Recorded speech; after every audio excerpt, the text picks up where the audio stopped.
12절에 그 무렵에 예수께서 기도하려고 산으로 가십니다. 그리고 밤을 새우면서 하나님께 기도드리십니다. 여기서 그 무렵이란 앞의 내용을 보면 바리새인들이 시기와 분노심에 차서 예수님을 해하려고 모의를 할 무렵입니다. 이런 위기의 순간에 예수님은 기도를 하시고 그것도 밤새 기도하십니다.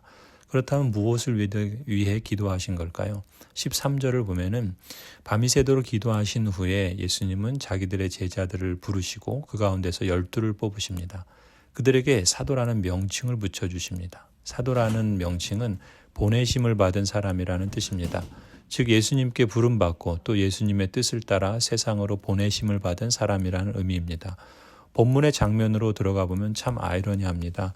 한편에서는 바리새인들이 예수님을 죽이려고 모의를 꾸미고 있는데 정작 예수님은 그것을 아시는지 모르시는지 개의치 않고 제자들 가운데 12를 뽑으시고 예수님의 뜻과 길을 따르도록 세상으로 보내십니다. 예수님을 믿고 따르는 그리스도인이 된다는 것은 단지 예수님이 주시는 복을 받아 누리는 것만을 의미하지 않습니다. 예수님이 주시는 사명을 받아 따르는 것이 진정한 그리스도인됨입니다. 다시 말해 예수님의 뜻을 따라 보내심을 받은 사도처럼 세상에 보내심을 받는 사람이 바로 진정한 그리스도인입니다.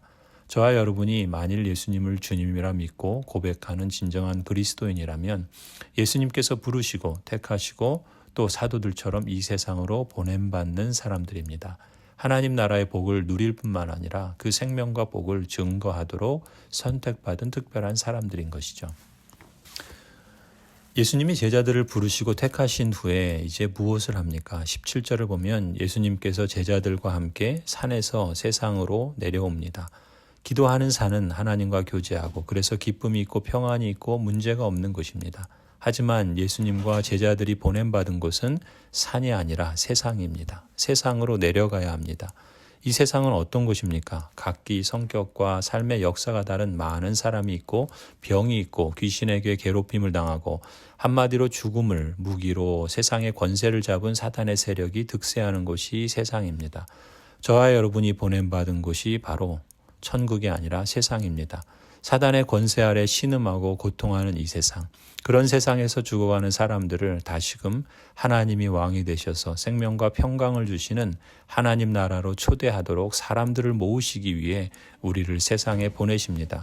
그런 세상에서 그리스도인답게 예수님의 보내심을 받은 사람답게 살고 섬기다 보면 필연 사람들의 미움과 배척과 욕을 들을 때가 있습니다.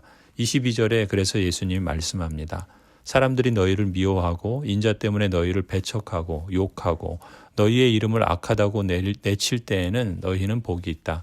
그날에 기뻐하고 뛰놀아라. 보아라. 하늘에서 받을 너희의 상이 크다.